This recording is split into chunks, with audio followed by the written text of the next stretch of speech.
Voilà, en présentation rapide. Donc ce matin, on va parler des aides publiques pour appuyer la mobilité durable des collaborateurs. Donc on va se focaliser sur deux types de dispositifs qui sont tout à fait récents. Donc le tremplin pour la transition qui a été lancé en début d'année par l'ADEME.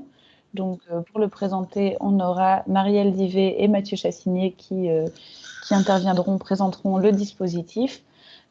Constant, qui m'accompagne sur Déclic Mobilité, présentera aussi le dispositif des certificats d'économie d'énergie, avec du coup cette question de qu'est-ce que c'est, comment ça fonctionne et en quoi ça peut accompagner les entreprises sur la mise en place de politiques de mobilité durable. Et pour appuyer, illustrer, on aura un adhérent de Réseau Alliance qui est relativement actif depuis 6 ans maintenant, CGI Finance, qui a bénéficié en 2020 d'un dispositif de type CEE, le programme LVEOL, et qui nous en parlera. Et, Bonjour tout le monde. Bonjour Loïc. Ça va. Alors du coup, on a bien mis tes photos. Hein. On te laissera prendre la main sur tes slides à ce moment-là. Merci.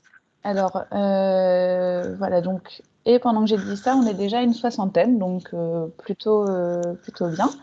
Voilà, donc ça c'est le programme de ce matin. Moi je vais commencer par faire une petite présentation parce qu'on a pas mal de personnes nouvelles dans cet événement. Donc présentation de Réseau Alliance qui organise ce webinaire ce matin. Donc Réseau Alliance, c'est une association qui est née il y a un petit peu plus de 25 ans, 28 ans maintenant, donc en 93, et qui a été créée par des chefs d'entreprise pour des chefs d'entreprise, l'idée étant de partager ensemble les valeurs d'une économie plus durable, plus responsable. Et du coup, aujourd'hui, ça se traduit par la responsabilité sociétale des entreprises. Donc, on a différents axes d'expertise chez Réseau Alliance. Tout ce qui sera stratégie organisation de la RSE, mobilisation des parties prenantes internes et externes autour de la RSE, des nouveaux modèles économiques, notamment l'économie de la fonctionnalité de la coopération et l'innovation sociale, donc des modèles pour avoir un business beaucoup plus responsable et qui répond beaucoup plus aux attentes du territoire et de ses populations. La mobilité durable, donc ça c'est ce que je vous expliquerai après, donc, qui se traduit par la communauté Déclic Mobilité. Et enfin, donc deux nouveaux parcours qui se sont créés et formalisés en 2021. Donc la diversité, l'inclusion et l'égalité des chances, donc avec la problématique de comment accompagner les ressources humaines vers des pratiques plus durables dans leur métier, et la réduction de l'empreinte environnementale des acteurs économiques. Donc voilà à peu près ce qu'on traite chez Réseau Alliance. Quelques chiffres clés. Donc Réseau Alliance, c'est une association qui fédère à peu près 400 acteurs économiques, publics et privés, qui sont à la fois des adhérents et ou des partenaires. On est vraiment représentatif des Hauts-de-France. On est né dans cette région-là et on a ce périmètre de jeu, entre guillemets. Et on est une vingtaine de collaborateurs, donc 22 pour animer, sensibiliser et accompagner les des acteurs du territoire autour des questions de responsabilité sociétale. Donc un financement qui est public et privé à peu près à parts égales, puisqu'on fait à la fois l'objet de subventions et en même temps on preste certaines actions.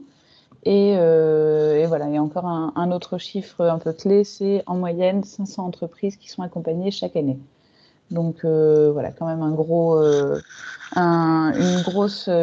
impact sur notre territoire, et qui se traduit par deux temps forts, donc les trophées de l'économie responsable et le World Forum, donc qui depuis l'année dernière ont lieu en même temps.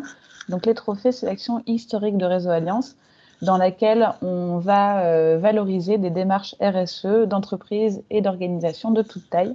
Donc des démarches qui ont été accompagnées et évaluées par les équipes de Réseau Alliance, ainsi qu'un jury de personnalités économiques de la région. Et donc, à travers le World Forum, on va avoir un temps spécial pour montrer ces bonnes pratiques locales. Et donc, le World Forum, en rebondissant, qui est un événement qui dure 3 jours, qui est un lieu de conférences, d'échanges, de networking, de co-création aussi autour de l'économie responsable. Donc, voilà, qui a été créé il y a bientôt 15 ans et qui est un peu un de nos temps emblématiques à l'année. Et du coup, pour rebondir sur Déclic Mobilité, donc Déclic Mobilité, c'est une des actions de Réseau Alliance qui va accompagner des acteurs sur la RSE. Et donc, nous, on est vraiment focalisé sur le management de la mobilité.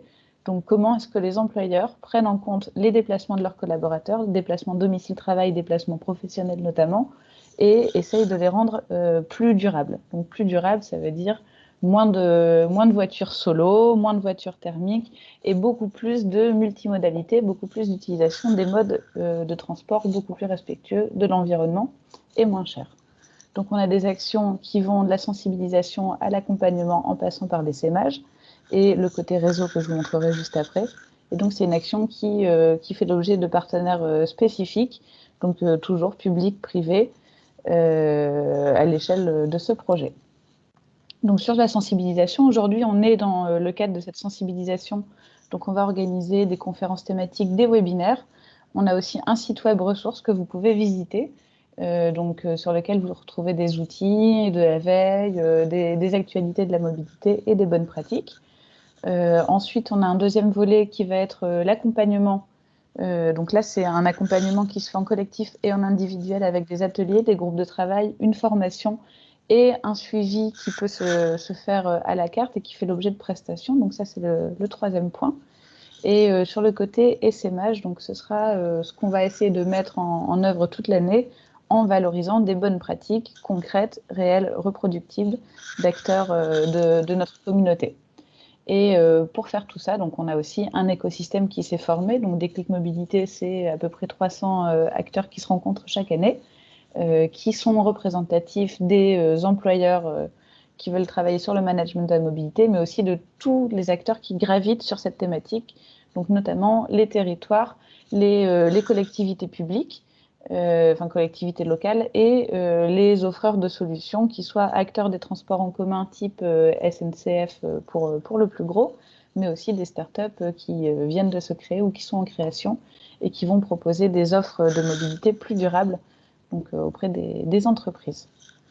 Donc voilà, n'hésitez pas aussi, si vous avez quelques questions, à les glisser dans le chat au fur et à mesure. Et du coup, je vais laisser la parole à Marielle et à Mathieu pour qu'ils puissent nous présenter le dispositif Tremplin, donc une de ces premières... le premier sujet qu'on va présenter aujourd'hui, donc je rappelle, une subvention publique, une aide publique qui va permettre d'accompagner les entreprises, notamment sur la mobilité durable, mais pas que. Donc je pense que c'est bon, vous avez repris la présentation. Voilà. Je vous laisse la parole.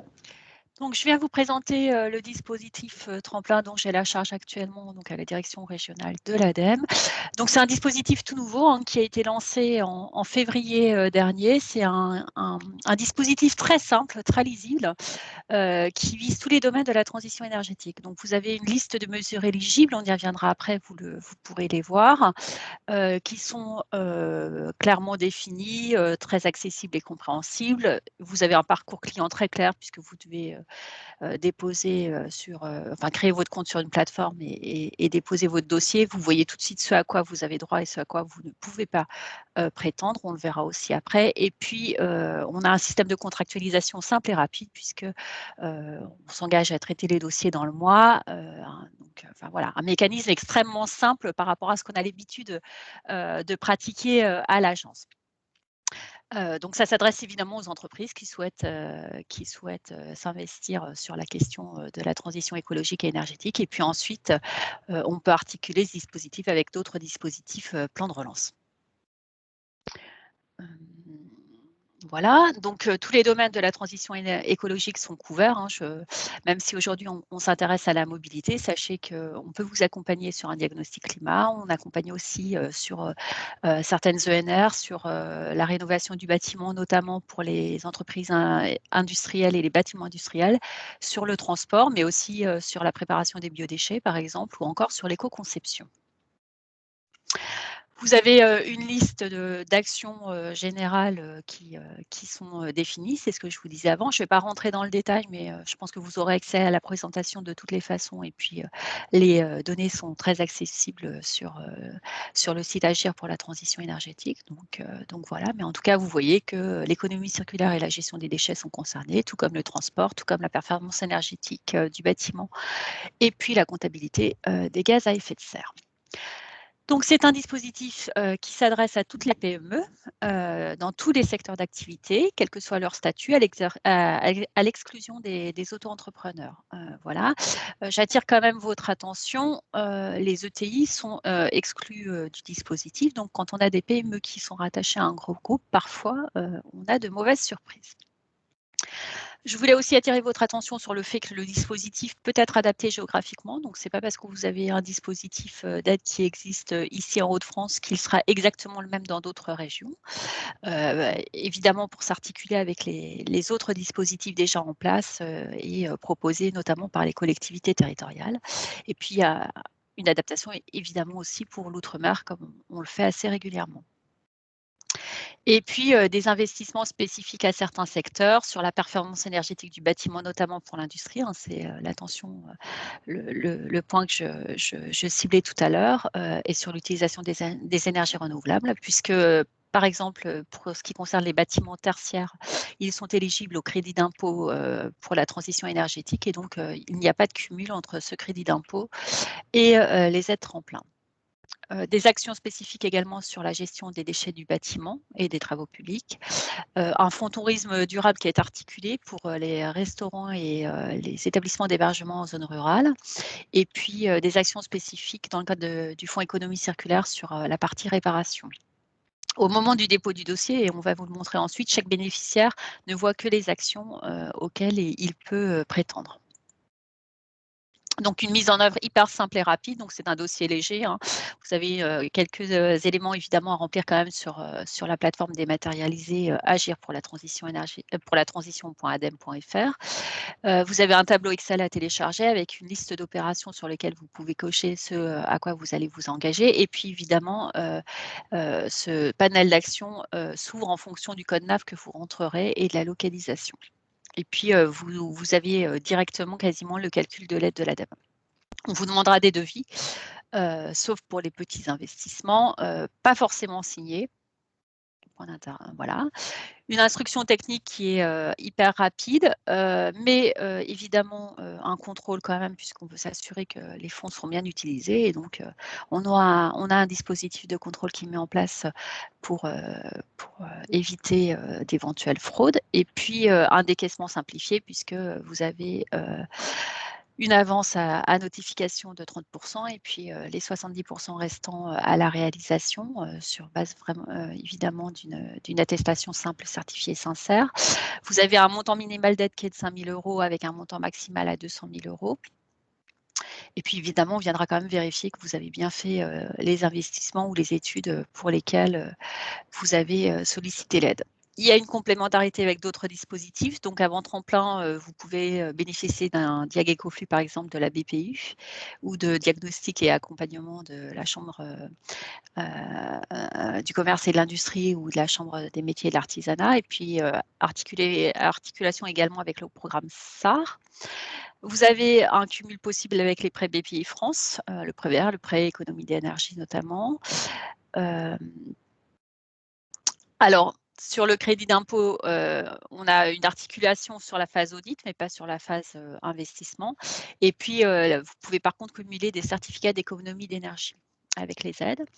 Et puis après tremplin, vous pouvez aller plus loin, notamment en éco-conception, puisqu'on finance finalement les premières étapes. Mais évidemment, si vous avez des projets qui se développent et qui nécessitent un accompagnement plus important, bien sûr, vous pourrez aller chercher des aides complémentaires, tout comme sur les déchets, par exemple, avec le fonds économie circulaire et le dispositif Orplast. Le calendrier, donc il est lancé depuis février 2021, ce dispositif. Il est ouvert aujourd'hui jusqu'au 30 juin, mais il est fort probable qu'il soit poursuivi d'ici la fin de l'année. On en fera un bilan et pour l'instant, on est assez confiant sur le fait qu'on puisse réabonder s'il y avait difficulté sur la consommation, puisque ce fonds est doté de 30 millions €. Voilà ce que je voulais vous partager et ce que je vous propose ensuite, c'est de vous montrer rapidement comment le tableau Excel se présente. Je ne sais pas si vous voyez mon écran avec un tableau Excel. Oui. Ouais, c'est bon, Marielle. Ouais. Donc Alors, voilà, je profite du changement d'écran. Je vois qu'il y a des questions dans le chat. Donc, deux questions qui se regroupent qu'on peut déjà prendre, je pense. Donc, est-ce que le dispositif concerne uniquement le secteur privé et les entreprises? Oui. Donc ça, c'était la première question. Ou est-ce que les établissements publics et notamment publics hospitaliers sont concernés aussi par ce dispositif? Alors, le dispositif concerne précisément les TPE et PME définis au sens de la réglementation européenne. Donc, on est bien sur des dispositifs. Alors, enfin, je le dis comme ça avec un point de vigilance quand même, puisque dans le secteur hospitalier, dans le secteur de la santé, on a des établissements privés aussi. Et donc, certains peuvent y abonder. D'accord, merci Marielle. Je recoupe le micro et je regarde ces d'autres questions. Voilà, on voulait vous présenter assez rapidement le tableur Excel que vous devriez remplir si vous souhaitez rentrer dans ce dispositif. Je vais faire la présentation générale et puis je laisserai Mathieu présenter les mesures qui concernent la mobilité. Donc voilà, on vous demande de rentrer un code NAF. On vous demande de préciser si votre entreprise dispose de bâtiments industriels, tout simplement puisque vous avez vu, il y a une petite subtilité sur l'éligibilité. Également, si vous êtes au régime des micro-entreprises, votre code postal, votre ville. Et puis ensuite, on a un volet sur la déclaration des aides d'État, puisque voilà, vous savez qu'il y a des seuils à ne pas dépasser. Mais bon, vu le rehaussement des seuils récents qui devrait bientôt s'appliquer à l'ADEME, je pense qu'il n'y aura pas de difficulté. Et puis également une déclaration sur l'honneur sur la santé financière de l'entreprise. Voilà. Juste pour que nous puissions nous assurer que vous n'êtes pas en difficulté. Et puis, évidemment, une signature. Ensuite, on arrive au deuxième volet qui concerne les actions que je souhaite mettre en place. Donc, vous avez des actions sur la lutte contre le changement climatique, sur la rénovation globale du bâtiment, sur l'éclairage, sur l'efficacité énergétique des équipements de froid commercial, et puis des actions sur la mobilité. Alors, Mathieu, peut-être que tu veux prendre la main maintenant, dis-moi. Ouais, bonjour à tous. Donc, Mathieu Chassigny, moi, je suis en charge de la thématique mobilité à la l'ADEME de France. Donc, sur la mobilité, donc, comme on le voit, il y a pas mal d'actions éligibles. Alors, si on regarde un petit peu plus dans le détail, il y a certaines actions qui vont concerner plutôt des études diagnostiques un peu générales pour optimiser la mobilité dans l'entreprise. Donc, il s'agit des deux premières lignes. Donc, la mise en place du plan de déplacement entreprise, donc on appellerait plutôt plan de mobilité aujourd'hui. Et le deuxième, diagnostic Mobili Pro sur les flottes de véhicules. Donc là, on va pouvoir financer, en fait, c'est si vous prenez un prestataire externe qui va vous réaliser votre plan de déplacement ou qui va vous réaliser le diagnostic Mobili Pro. Donc Mobili Pro, c'est sans doute moins connu. C'est un outil ADEME qu'on a développé, en fait, qui permet de rationaliser et d'optimiser les flottes d'entreprise. Donc d'une part, optimiser, donc les réduire, et puis, deuxièmement, réussir à injecter le bon véhicule au bon endroit en réussissant progressivement, notamment à électrifier la flotte de véhicules en fonction des usages réels des parcours réels que font les véhicules. L'outil vous permet de déterminer combien de véhicules sur votre flotte totale peut passer en électrique et plutôt pour quel type de déplacement. Donc voilà, on a des taux de financement, en général c'est 80%, avec des seuils. Donc ça va plutôt être situé sur la droite du tableau, si Marielle, tu peux montrer. Je vais essayer de le remplir même. Ouais, donc imaginons, Si voilà, je vous faites mets un seuil à 10 diagnostic. 000 €, par exemple, 1000 €, ça voilà. me calcule, voilà, vous avez le droit à 8 000 € d'aide de l'ADEME et vous devez joindre un devis à la demande. Donc Mobili Pro, alors ça ne va pas concerner tout le monde. Autant le plan de déplacement est assez universel, on va dire. Mobili Pro, nous, on estime que c'est à partir de 20 véhicules que ça devient pertinent de le faire. Donc, c'est pas pour toutes les PME, c'est quand même pour certaines PME, plutôt les grosses. En tout cas, celles qui ont des flottes de véhicules assez importants. Alors après, quand on va un petit peu plus bas sur le tableau, on voit qu'il y a beaucoup de choses sur des véhicules, des aides aux véhicules. La plupart du temps, c'est des remplacements de véhicules. Donc, c'est-à-dire que c'est pour une mise à la casse d'un véhicule thermique qu'on va remplacer par un véhicule électrique ou un véhicule GNV. Donc là, chaque ligne correspond à un type de véhicule, soit remplacement d'un véhicule léger par un véhicule électrique, d'une fourgonnette, d'un fourgon. La même chose pour les véhicules GNV. Un peu plus bas, on a des choses autour du rétrofit. Donc le rétrofit, c'est je transforme un véhicule thermique en véhicule électrique en remplaçant le moteur et en installant une batterie. Donc ça, c'est quelque chose qui est nouveau, qui commence à apparaître.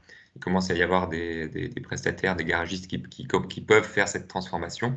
Donc il y a une aide. Ce qui est important de dire, c'est que ces aides, en tout cas pour le remplacement d'un véhicule par un véhicule électrique, elles s'ajoutent aux aides de l'État, hein, puisque comme vous le savez, il y a une aide de l'État, par exemple pour l'achat d'un véhicule particulier électrique, il y a une aide de 6 000 €. Donc l'aide que vous pouvez obtenir via le dispositif Tremplin s'ajoute, donc est cumulable avec cette aide d'État. Donc voilà, j'ai parlé du rétrofit. Il y a juste un type de véhicule pour lequel vous pouvez acheter un véhicule neuf où c'est pas un remplacement, c'est sur les véhicules frigorifiques, véhicules utilitaires légers frigorifiques ou porteurs semi-remorques frigorifiques. Et puis enfin, il y a des choses autour du vélo. Donc l'achat d'un vélo cargo électrique pour un usage professionnel, avec une subvention, je crois, de 3 000 € maximum. On va tester. On va tester. Combien ça coûte? Je mets, allez, 7 000 par vélo cargo, c'est beaucoup. Ça fait une aide à 5 600 si j'en ai mis 3. Si j'en ai mis 2, si j'en mets 1, je sais pas, j'ai pas de notion de prix. 3 000, ouais, c'est plafonné à 3 000, donc ça doit être 80% plafonné à 3 000. C'est un peu moins cher que ça, mais peu importe. Et puis les abris vélo, donc le stationnement vélo, on sait que c'est un point assez important si on veut que les salariés viennent à vélo, mais pour autant, il y a à peu près la moitié des entreprises qui n'ont pas de stationnement vélo digne de ce nom. Donc de la même manière, on peut financer l'installation d'abris vélo avec toi. Voilà, faut qu'il soit au moins abrité, quoi, si ce n'est sécurisé, en respectant les bonnes pratiques, hein, donc plutôt pas éviter les pince-roues qui ne seront pas éligibles et qui abîment les vélos, mais privilégier un vrai arceau vélo qui permet d'accrocher le cadre et la roue du vélo. Et puis dernière chose, étude de dimensionnement transport durable. Donc là, on est à nouveau plutôt dans une étude et donc le fait de prendre un prestataire extérieur. Voilà. Juste peut-être vous montrer derrière que vous arrivez à une page synthèse de la demande. Donc je vais laisser les vélos cargo, on va y retourner. Je mets combien pour un vélo cargo, Mathieu?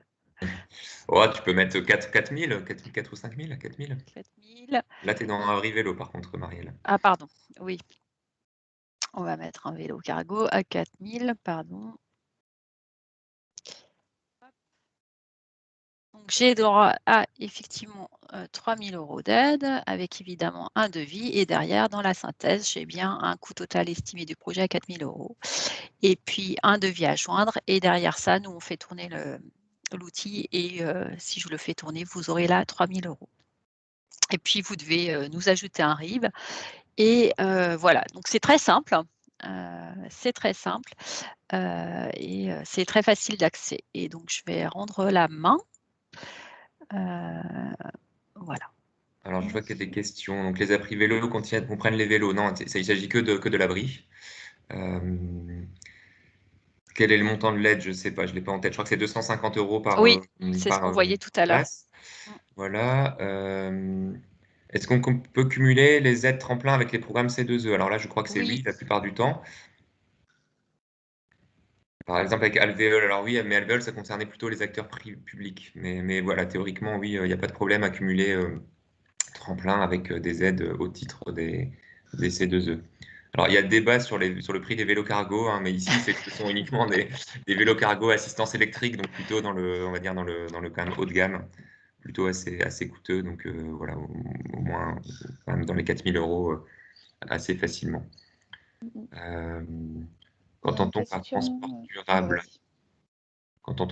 durable, je pense qu'il s'agit des études. Transport durable, c'est l'ensemble, hein, c'est à la fois les modes actifs, vélo, marche à pied, y compris le télétravail, et puis les transports collectifs. Et puis le covoiturage, bien sûr, éventuellement la voiture électrique, voilà tout. En tout cas, c'est une définition assez large qu'on utilise, nous, à l'ADEME. Il y avait une question très précise alors par rapport au diagnostic MobiliPro, donc est-ce qu'il faut des prestataires mandatés par l'ADEME pour le réaliser? Enfin, comment ça se passe? voilà, qui réalise ce diagnostic-là? Ouais, alors il y a quelques prestataires qui savent faire ça. Nous, on n'oblige pas, enfin, on n'a pas une liste, pardon, de prestataires agréés.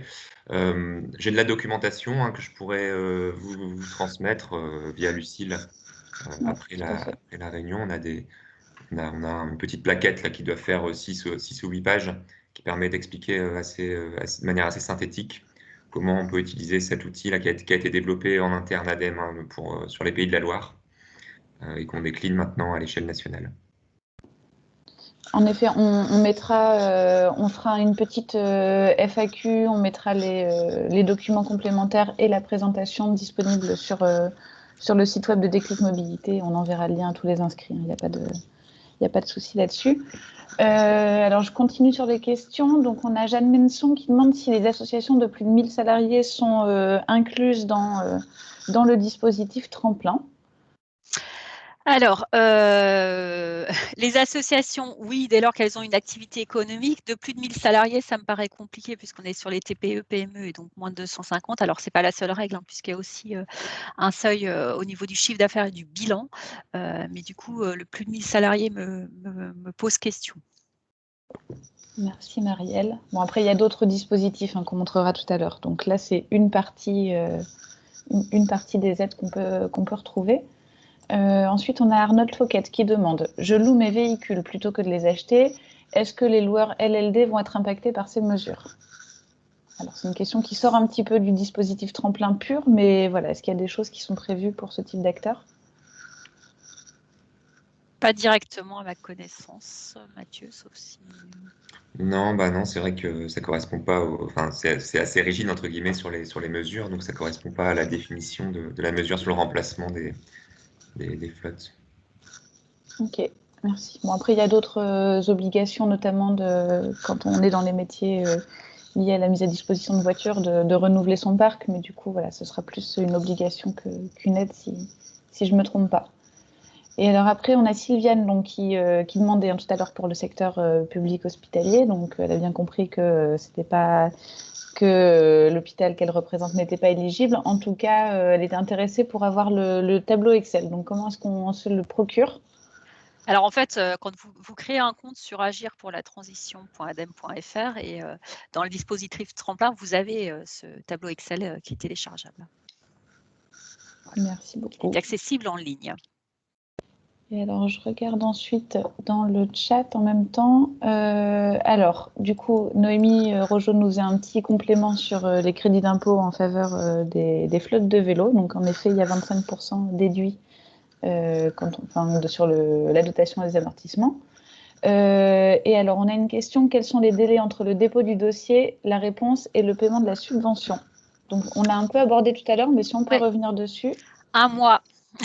C'est en tout cas la consigne qu'on a aujourd'hui, 1 mois. Alors, ça va peut-être prendre un tout petit peu plus de temps là, puisque évidemment on se rôde et on met en place et voilà. Mais normalement, l'ADEME s'engage à faire sa réponse sous le mois. Donc, ça veut dire que sous le mois, à partir du moment où le dossier est complet, bien sûr, vous avez votre contrat et votre avance à notification. Merci beaucoup. Et puis ensuite, il y a un délai de 18 mois. C'était écrit tout à l'heure. Je ne sais plus si je l'ai spécifié, mais il y a un délai de 18 mois avant le solde. Super. Merci. Et alors une question là sur Advenir, est-ce que c'est compatible complémentaire avec Advenir? Oui. Oui, puisque en fait, on ne finance pas la même chose. Advenir, pour ceux qui ne savent pas, je pense que Constant va en parler tout à l'heure, ça permet de financer l'installation d'une borne de recharge. Pour les salariés notamment d'une entreprise. Donc ça finance un objet qui n'est pas inclus dans Tremplin, donc il n'y a aucun souci pour cumuler les deux. Merci Mathieu pour la précision. Ce que je propose, donc si vous avez d'autres questions complémentaires, n'hésitez pas à les écrire. Soit on a le temps de tout répondre et c'est top, sinon on y reviendra par la suite. Mais voilà, du coup, on va continuer sur la présentation. Donc, avec maintenant le dispositif justement des C2E. Donc, merci Alexandre pour cette transition via les questions. Donc, on va laisser la parole à Constant qui va nous expliquer ce qu'est un C2E et comment est-ce qu'en tant qu'entreprise, on peut s'en emparer. Donc, Constance, ce que je te propose, c'est bon, tu as remis ton micro. Et ben, tu me dis quand on passe les slides. Moi, je veux bien que tu passes à la slide suivante tout de suite. Donc, Okay. Bonjour à tous. Maintenant, on va vous parler des certificats d'économie d'énergie. Donc, un dispositif inscrit dans le processus de la loi de transition énergétique qui doit permettre à la France de tenir ses objectifs. Donc, réduire de 50% sa consommation d'énergie à horizon 2050, lutter contre la précarité énergétique qui touche en France 5,6 millions de ménages et développer les énergies renouvelables afin de réduire les émissions de CO2. Donc, le dispositif des certificats d'économie d'énergie a été créé grâce au programme fixant les orientations de la politique énergétique, donc appelé également la loi POP. Alors, qu'est-ce que c'est? C'est un dispositif qui va obliger les fournisseurs d'énergie à réaliser des économies d'énergie via le financement d'actions. Donc, le principe de ce dispositif repose sur les obligations entre trois entités, comme vous pouvez le voir, donc les pouvoirs publics, les obligés, des fournisseurs d'énergie qui doivent réaliser donc des économies d'énergie. Donc, on peut avoir des fournisseurs d'électricité, des fournisseurs de gaz, de fuel ou de carburant en tout genre. Et vous avez également la troisième catégorie, les consommateurs d'énergie, donc les ménages, les collectivités territoriales et les professionnels. Donc on a l'État, des entreprises comme EDF, Engie, Total Energy, et des consommateurs d'énergie, donc vous ou votre entreprise. Le dispositif il est également ouvert à d'autres acteurs appelés les éligibles, qui peuvent obtenir également des C2E pour leur opération d'économie d'énergie, pour ensuite les céder aux obligés. Est-ce que tu peux... non, pas tout de suite. Ainsi, le gouvernement a choisi de créer une sorte de marché d'échange où les transactions se payent en C2E. Donc, un C2E est équivalent à 1 kWh Comac d'énergie finale, là où le terme Comac donc, correspond à la contraction de cumulé et actualisé. Et cette unité, en fait, elle reflète le volume d'énergie économisé comparé à la même situation, mais sans ce programme. Donc, c'est du kilowattheure Comac, mais ce n'est pas que l'électricité, c'est vraiment bien l'énergie consommée en général, donc l'énergie économisée. Si je veux bien que tu changes de slide, s'il te plaît. Alors, comment ça marche? Donc, le dispositif des C2E est un certificat en fait, remis par les pouvoirs publics à l'obligé, donc les fournisseurs d'énergie, qui accompagne une opération d'efficacité énergétique chez un consommateur. Pour répondre à ces obligations, les obligés disposent de trois moyens. Donc, accompagner les consommateurs à réaliser des opérations d'efficacité énergétique via des offres financières ou des conseils adaptés ou les deux. Ils peuvent également participer à des programmes nationaux éligibles en recevant en contrepartie des C2E ou alors tout simplement mener des opérations d'efficacité sur leurs propres installations. Afin de faciliter le montage d'actions d'économie d'énergie, des fiches d'opérations standardisées ont été élaborées et elles définissent pour les opérations les plus fréquentes les montants forfaitaires d'économie en kilowattheure Comac. N'hésitez pas, si vous avez des questions à les poser dans le chat, je le rappelle. Donc les certificats délivrés sont exclusivement matérialisés par leur inscription dans un registre national qui enregistre l'ensemble des transactions, donc les ventes et les achats de ces certificats, et qui fournit donc une information publique régulière sur le prix moyen d'échange des certificats. Et donc vous pouvez le voir, vous pouvez retrouver ce registre sur le site emi.fr, comme vous voyez sur la slide. Donc, les entreprises, elles ont accès à trois types d'opérations pour participer au dispositif. Donc, les opérations standardisées, tout d'abord, donc celles dont je viens de parler, qui sont répertoriées dans un catalogue. Le catalogue comprend des économies d'énergie dans les bâtiments, dans l'industrie, les réseaux, l'agriculture et les transports. Il est évolutif, donc il évolue chaque année, il est revu et complété en fait, au fil des mois. Pour chaque opération, donc, une fiche définit les conditions d'éligibilité ainsi que le montant forfaitaire en kilowattheure Comac. Vous avez également des opérations spécifiques donc, qui sont réalisées en dehors des opérations standardisées et qu'elles vont faire l'objet d'une procédure particulière qui est détaillée dans un guide qu'on vous fournira à la fin de ce webinaire. C'est une opération un peu plus compliquée, ça va demander de nouveau du coup calcul d'énergie, ça va demander un temps beaucoup plus long, en général 18 à 24 mois. Et en dernier, vous avez les programmes d'accompagnement, donc la contribution financière à des programmes d'accompagnement, donc d'information, de formation ou d'innovation, en faveur de la maîtrise de la demande énergétique et qui peuvent également donner lieu à la délivrance de C2E. Les programmes éligibles sont définis par arrêté du ministre chargé de l'énergie, mais ce que je vous propose, c'est qu'on y revienne un petit peu plus tard. Est-ce que tu peux changer de slide aussi, s'il te plaît? Merci. Mais alors, quel intérêt pour les entreprises? Donc, cette source de financement elle constitue un levier intéressant pour les entreprises et les collectivités qui souhaitent mettre en œuvre des solutions de mobilité durable, par exemple. Donc, les entreprises elles peuvent participer au dispositif DC2E, mais elles ne peuvent pas en obtenir au sens propre. Pour participer, elle devra donc conclure un partenariat avec un obligé en amont des travaux. Et le partenariat va donner lieu à une participation financière des fournisseurs d'énergie en échange du droit pour ces entreprises d'obtenir les C2E correspondants. J'insiste bien sur le fait qu'il faut signer un accord de subvention C2E avant de commencer les travaux, car une fois les travaux réalisés, la moindre erreur dans le dispositif ou un dossier incomplet seront source de refus. Donc il faut vraiment, avant de commencer les travaux ou les prestations, il faut signer un accord de subvention. Pour les entreprises donc, qui sont des grandes consommatrices d'énergie, il est particulièrement intéressant d'améliorer leur efficacité énergétique, tout d'abord parce que ça permet de diminuer leur coût de fonctionnement. En ce moment, du coup, elles bénéficient d'aides et de conseils d'obligés pour les travaux de rénovation. Ça leur permet de valoriser leur patrimoine en cas de travaux de rénovation énergétique et ça permet d'améliorer leur image auprès du marché. Du plus, comme Mathieu le disait, ces programmes ne sont pas restrictifs et donc ils peuvent se cumuler avec les autres aides de l'État. Donc il y en a un grand nombre et comme le tremplin, comme cité auparavant. Alors, petit focus sur la mobilité. Donc, sur la période 2006-2010, qui était la première période, la mobilité n'était pas un secteur prioritisé. Donc, seulement 0,4% des économies d'énergie étaient sur les transports, mais ça va en s'améliorant, comme vous pouvez voir avec les deux graphiques.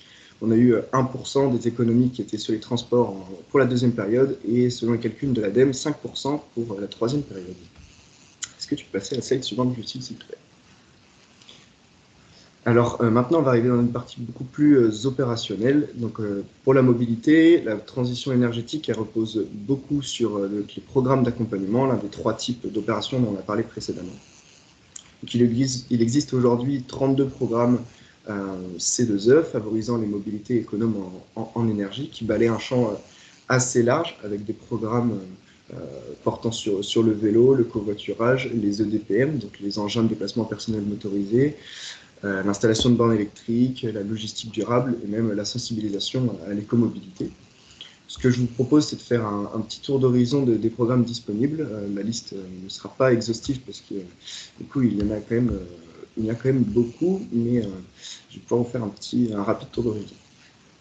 Tout d'abord sur le vélo, donc, on a par exemple Alvéole Coup de pouce vélo qui est souvent cité dans les premiers programmes, qui vise à accélérer la création de places de stationnement vélo et d'accompagner au changement de comportement grâce à des actions de sensibilisation. Il y a le programme Au vélo qui promeut des vélos à assistance électrique, donc qui permet en fait de convaincre les personnes les plus mitigées en leur permettant d'expérimenter des vélos à assistance électrique pendant un mois pour se rendre au travail et ensuite pour leur permettre de faire le choix s'ils veulent changer de comportement à long terme ou non. Vous avez des programmes comme Macyclo Entreprise, un programme axé sur la cyclomobilité pour les auto-entrepreneurs, même micro-entrepreneurs, et il vise à améliorer leur déplacement professionnel en milieu urbain. Et donc, on a un nouveau programme, Employeur Pro Vélo, qui va inciter les employeurs à proposer des équipements et des services pour le vélo. En fait, c'est un référentiel élaboré par la FUB, donc la Fédération française des usagers de la bicyclette, et par l'ADEME, qui permettra en fait, de labelliser les employeurs et de cofinancer les emplacements vélo. Ça commence en avril et on aura une version définitive en septembre, donc ça va être un des gros projets au niveau des programmes CE en 2021. On a le vélo, mais on a également le covoiturage, s'il te plaît. Merci. Avec notamment À Côté, qui co-construit des lignes de covoiturage dans les territoires ruraux avec les habitants et les acteurs locaux, donc très intéressant pour les territoires. On a l'ICOV, qui travaille sur des lignes de covoiturage en milieu périurbain ou rural.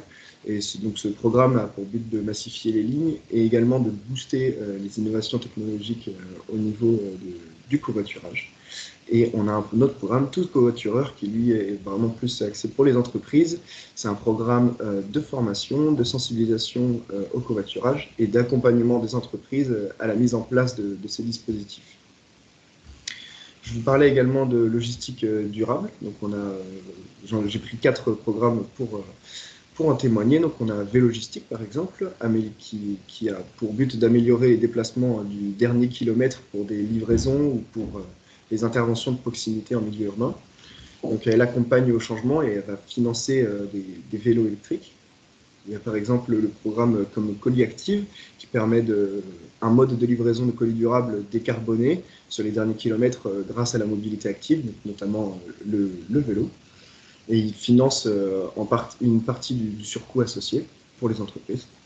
On a le programme F2, donc porté par l'ADEME, qui a pour but de sensibiliser, former et accompagner les acteurs professionnels du transport routier et de la logistique pour améliorer leur performance énergétique.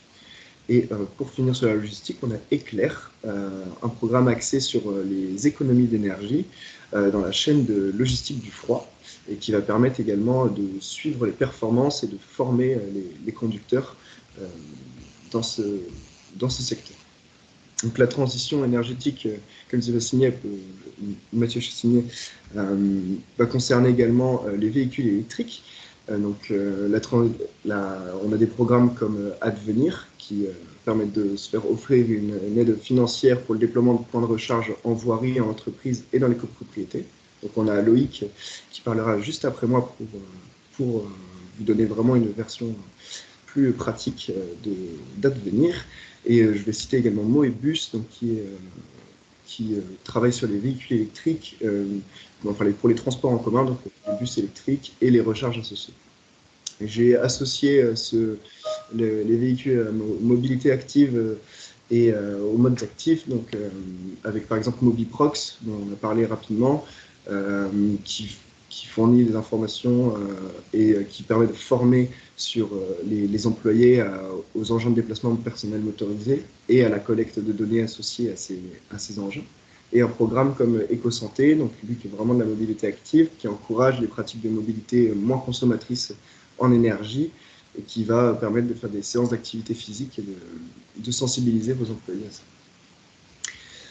Comme je vous disais, les programmes C2E couvrent un champ assez large, dont par exemple l'éco-conduite, avec des programmes comme Je passe au vert, qui permet de sensibiliser les personnes candidates au permis de conduire à la mobilité économe en énergie fossile. Des programmes comme STIR, qui sensibilisent les automobilistes sur les aires de repos ou auprès des collectivités territoriales à travers d'animations ludiques. Et on a des programmes qui sont très spécifiques à certains territoires. C'est pour ça que je ne vous parle pas de tous les certificats d'économie d'énergie, mais donc des programmes comme Pendora Plus, qui est dédié à la région Auvergne-Rhône-Alpes, excusez-moi, qui a pour but, par exemple, de réduire les inégalités de mobilité entre les territoires et entre les personnes. Et pour finir, Mobiléthique, un programme d'écomobilité en général qui est axé sur des projets assez transversaux, mais en zone rurale, comme ça va de la promotion des modes actifs à l'incitation au covoiturage ou à l'aide de l'installation de flottes électriques. Ça couvre un grand nombre de champs. Donc, je ne sais pas si on a des questions. Ce qui est sûr, c'est que Loïc va pouvoir vous éclairer après avec sa présentation du programme Advenir. Merci Constant. En tout cas, oui, et on a vraiment un large panel de CE qui sont en train de se développer. Et alors, je vois que dans le chat, pendant que tu parlais, donc il y avait pas mal de représentants des dispositifs donc, qui ont commencé à répondre aux questions, notamment sur au vélo, sur le programme de Goodwatt, voilà. Donc, on va laisser un peu courir les échanges. Je vois le temps qui passe. Du coup, on va plutôt passer à l'intervention de Loïc. Donc, voilà, Loïc, si tu peux prendre le micro et te présenter. Oui, tu m'entends? Vous m'entendez? C'est parfait. Très bien. Donc, alors, qui es-tu? Là, ça serait très long. Mais dans les grandes lignes, donc je m'appelle Loïc Pinchard. Donc, je suis content d'être là ce matin. Donc, je travaille donc je suis responsable RSE en fait pour une entreprise sur Marc-en-Barœul qui s'appelle CGI Finance. Donc nous, on finance la mobilité depuis le début des années 50. On a été créé par un Roubaisien et puis on a été racheté dans les années 90 par le groupe Société Générale. Donc aujourd'hui, on est une filiale du groupe Société Générale et principalement, on fait du financement automobile et du financement bateau. Voilà pour l'entreprise. Donc nous sommes environ 1000 salariés. Dont 800 ici sur le siège à Marc-en-Barœul au Croisé-la-Roche. Et après, on a une petite vingtaine d'agences en France. Alors, sur la mobilité, très rapidement, en fait, comme je vous l'expliquais, on finance la mobilité depuis longtemps. Et du fait, c'est un sujet dans les sujets RSE sur lequel, qui nous tient peut-être un petit peu plus à cœur et sur lequel on a bien avancé.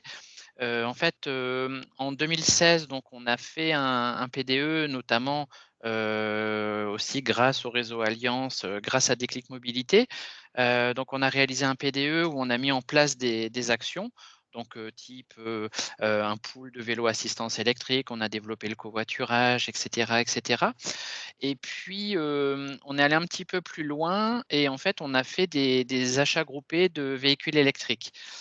Donc directement pour nos salariés. Comme nous sommes un établissement financier et que voilà, on a l'habitude de faire ça pour des clients, mais là, on l'a fait pour nos salariés. Donc on a d'abord acheté, sans savoir si ça allait fonctionner ou pas d'ailleurs, on n'a pas hésité à prendre le risque, mais on a acheté 40 Smart EQ électriques, donc des Smart for Two et des Smart for Four, qu'on a proposé en LOA à nos salariés. Et donc les 40 Smart, en fait, ont été vendus en 15 jours. Donc déjà là, on avait un besoin en borne électrique, je vais y venir là dans quelques secondes. Et puis deuxièmement, donc comme ça a bien fonctionné, et que en plus l'offre a évolué, on a fait la même chose. Donc on a acheté 40 Zoé, donc la toute dernière Zoé, celle qui est pratiquement à 400 km d'autonomie en norme WLTP. Donc on a acheté 40 Zoé et qu'on a également vendu en 15 jours à nos salariés, toujours sous forme de LOA sur 36 mois, avec un loyer qui est volontairement bas, sans apport, etc. Donc à partir de là, on s'est retrouvé en fait avec une centaine de véhicules électriques potentiellement sur un parking de 350 places. Et ça, c'était, si vous voulez, dans les conditions, en fait, pour susciter l'intérêt de nos salariés, on leur a expliqué. Alors, nous, comme on est 800 ici sur le siège pour 350 places, alors je parle de ça avant le confinement, mais avant le confinement et avant qu'on mette en place le PDE d'ailleurs, c'était la guerre pour trouver une place sur le parking le matin.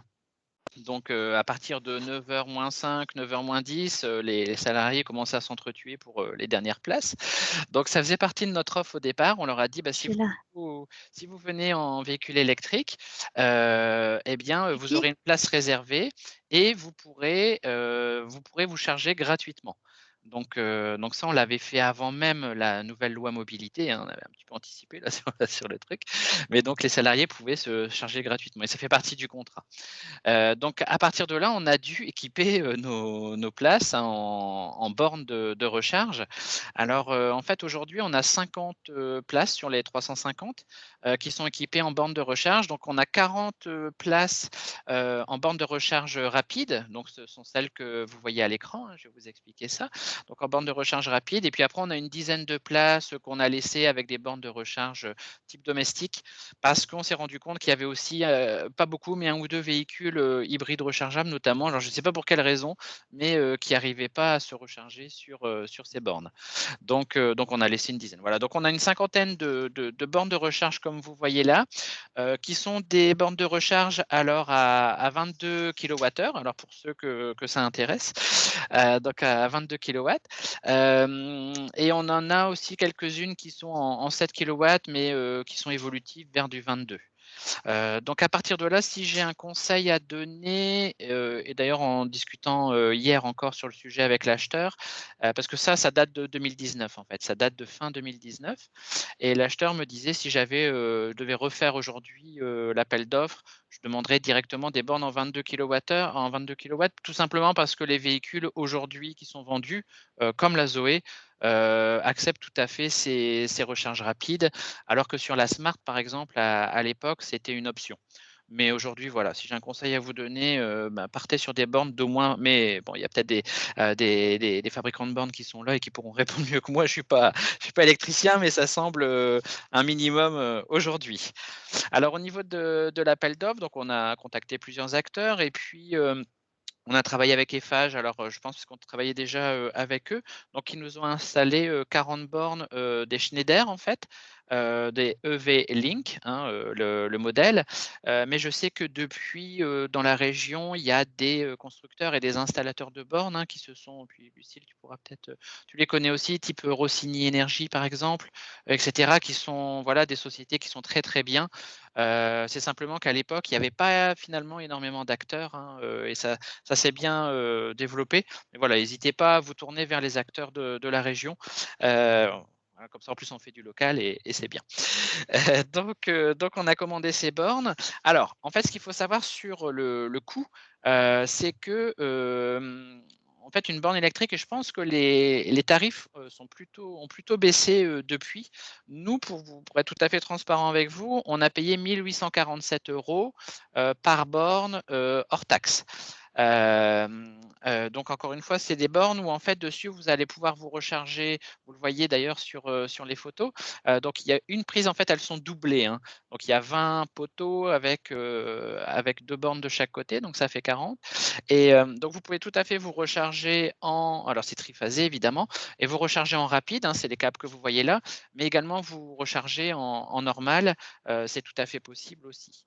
Alors au niveau des prises, honnêtement, c'est compatible. Alors c'est des prises type, j'avais noté, ça s'appelle type 2, prises type 2, qui sont des prises universelles. Et depuis, j'ai vu tout un tas de véhicules différents se charger dessus sans aucun problème. On a eu une Porsche Taycan cette semaine parce qu'on travaille avec Porsche et le directeur est venu, voilà, il y avait une Taycan, il s'est chargé dessus, des Volvo puisqu'on travaille avec eux, etc. Enfin, des Tesla. On a pas mal de Tesla, on est partenaire de Tesla également. Donc voilà, on a énormément, vous voyez, il y a des Leaf, toutes sortes de véhicules électriques et on n'a pas eu de soucis. Je vous dis, c'est vraiment, voilà, c'est vraiment très très rare. Donc au niveau du tarif, en fait, ce qu'il faut voir, alors là je parle de notre expérience à nous, c'est que, alors la borne, donc je vous ai dit 1 847 €, mais en tout, en fait, on en a eu pour un petit 120 000 €. Donc, et après je vous parlerai d'advenir. Donc 120 000 €, pourquoi? Parce que vous avez la borne en elle-même, certes, mais en fait, comme on en a installé beaucoup et des rapides, on a dû transformer un peu notre réseau électrique voilà, qui desservait le parking et notamment aussi augmenter la capacité des tableaux électriques. Donc d'ailleurs, ce que vous voyez au milieu, hein, voilà, là on a dû creuser une tranchée pour passer des câbles beaucoup plus gros qui puissent supporter cette charge. Donc là, on a dû faire un peu de terrassement, etc. Donc c'est pour ça, en fait, on a fait 2 bons de commande, donc un premier à 95 500 €, voilà, et un deuxième à 25 000 et quelque chose. Donc on en a eu pour 120 000 € en tout, en tout, en tout. Mais encore une fois, c'est dû au fait qu'on avait pas mal de frais de voirie donc à faire. Au niveau du délai d'installation, ça a été plutôt rapide. À partir du moment où ils ont commencé le chantier jusqu'à la fin, ça a mis 3 semaines en tout, hein. Donc ça, c'est plutôt rapide, ça va, hein, y compris avec les travaux de terrassement. Alors sur le programme Advenir en lui-même, en fait, ce que nous avons fait, parce que ce qu'on a constaté, alors là, vous pourrez, je laisserai la parole évidemment à tout le monde pour s'exprimer sur le sujet, mais ce qu'on a constaté, c'est que c'était quand même plutôt compliqué à le faire nous-mêmes en tant qu'entreprise, parce que en fait, sur le site internet, voilà, il y a toutes les règles à connaître, c'est assez touchy et aussi la difficulté qu'ont rencontré nos équipes, c'est à avoir les bonnes personnes en face pour conseiller, etc. Donc on s'est vite rendu compte que ça allait être compliqué et fort heureusement, en fait, notre prestataire Eiffage, donc qui évidemment sont plus habitués à gérer ça pour les entreprises, nous a proposé cette prestation. Donc pour être encore une fois tout à fait transparent avec vous, en fait, nous avons payé 1 200 € de prestations à FH pour qu'eux se chargent eux-mêmes de monter le dossier Advenir et ensuite de pouvoir toucher les subventions. Donc toujours dans ceci de transparence, hein, c'est voilà. Donc on a touché 31 119 € en TTC d'Advenir, donc qui, de mon point de vue, est plutôt lié au remboursement d'une partie des bornes électriques en elles-mêmes. Je pense que le terrassement, tout ça, rentre pas dedans. Je pense que ça concernait que les bornes. Et le délai de remboursement a été environ de 3 mois, entre le moment où on a commencé à monter le dossier avec eux et le moment où on a réellement touché l'argent. Donc ça a été 3 mois. Donc voilà, je ne sais pas si c'est long ou pas, mais voilà. Et voilà, donc c'est pour ça que moi je vous invite vraiment à le faire. Je vois au-delà, hein, de l'aspect purement financier, mais c'est vraiment un plus pour nos salariés voilà, pour le passage au véhicule électrique. Et puis, c'est pas si compliqué et je pense qu'il y a beaucoup d'installateurs de bornes qui pourront prendre en charge justement le montage du dossier avec Advenir et ça vous déchargera aussi de cette partie-là. Donc voilà, je vous encourage à le faire et c'est vrai qu'on a beaucoup de retours très positifs aujourd'hui de nos collaborateurs par rapport à tout ce système qu'on a mis en place. Voilà. Merci beaucoup Loïc pour ce témoignage. Alors, il faut juste avoir en tête que le dispositif Advenir maintenant a été créé il y a plusieurs années et que le montant d'aide commence à diminuer au fur et à mesure. Donc, il ne faut pas calculer tout à fait en faisant les ratios de prise en charge pour CGI Finance parce que si vous faites une demande aujourd'hui, voilà, vous aurez un petit peu moins de participation. Alors, dans le chat, donc il y a des personnes qui proposent des solutions de bornes. Du coup, on les remettra aussi dans le retour sur le webinaire. Et donc, Loïc, je t'encourage à prendre contact avec Pierre Larosa de la Métropole européenne de Lille qui pose une question sur la mise à disposition de l'électricité pour les résidents. Voilà, du coup, est-ce que c'est envisageable? Là, il nous reste 2 minutes avant de libérer tout le monde. Donc, je te laisse reprendre contact en individuel. Avec plaisir. Voilà. Et alors, du coup, moi, je vais conclure le webinaire. Donc, si vous avez des questions qui vous viennent maintenant, n'hésitez pas à les mettre dans le chat ou nous les envoyer par mail. Comme ça, on pourra les prendre en compte et dans la capitalisation de cet événement, on pourra aussi tout à fait répondre aux différentes questions. Donc, merci à tous pour votre participation ce matin. Donc, vous avez encore 75. Donc, j'imagine que vous avez trouvé la réponse à la plupart de vos questions. Donc, quelques liens pour aller plus loin. Donc, ne recopiez pas, hein, vous les aurez sur le PDF ensuite. Donc, quelques sources pour justement trouver les différentes infos qu'on a données ce matin. Si vous voulez aller plus loin sur le management de la mobilité, on organise une formation. Hein, donc, c'est 1 à 2 fois par an, une formation qui est en inter-entreprise et qui donne toutes les clés pour mettre en place son plan de mobilité employeur. Donc, méthodo, bonnes pratiques, techniques d'animation collective, etc. Toutes les infos, vous les retrouverez sur le site web de Déclic Mobilité.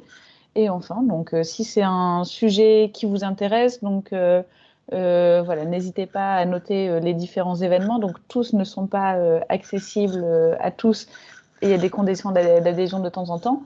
Mais voilà, vous pouvez vous renseigner. Donc, la semaine prochaine, on va travailler sur les plans de mobilité et la place des véhicules électriques, donc avec notamment le témoignage d'Édouard Cellier de Pocheco à Marquette-les-Lilles. Vendredi prochain, donc dans 8 jours, on organise la rencontre adhérents partenaires de Réseau Alliance, donc un moment de networking, d'échange et d'actualité. Et ensuite, en avril, donc on terminera la formation actuelle sur le management de la mobilité. Si vous avez un intérêt pour cette formation, n'hésitez pas à vous préinscrire en ligne, c'est possible. Et nous, en fonction du nombre de participants, on déclenche une prochaine session. Et ensuite, donc en mai, nous aurons le 2e atelier d'échange de bonnes pratiques, donc sur la connaissance des mobilités, donc plutôt des questions de connaissance des pratiques, d'enquête, de connaissance des démarches aussi sur le territoire.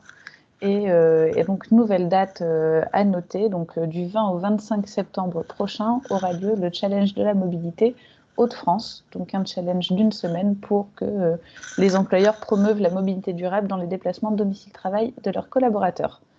Et donc là, c'est la slide des questions, donc c'est ce que je vous disais. N'hésitez pas à tout écrire dans le chat et on reviendra vers vous. Et voilà, donc vous pouvez noter nos contacts à Constant et moi donc sur le projet Déclic Mobilité. On se tient à disposition pour échanger avec vous selon vos besoins. Et donc voilà, je vous remercie de votre participation. Et voilà, donc je vois une question de Lily qui demande si on pourra avoir l'enregistrement du webinaire. Je ne m'engage pas à 100% parce qu'il faut qu'on regarde ce que ça donne. Et si le rendu est exploitable, dans ce cas-là, on le mettra en ligne en accès.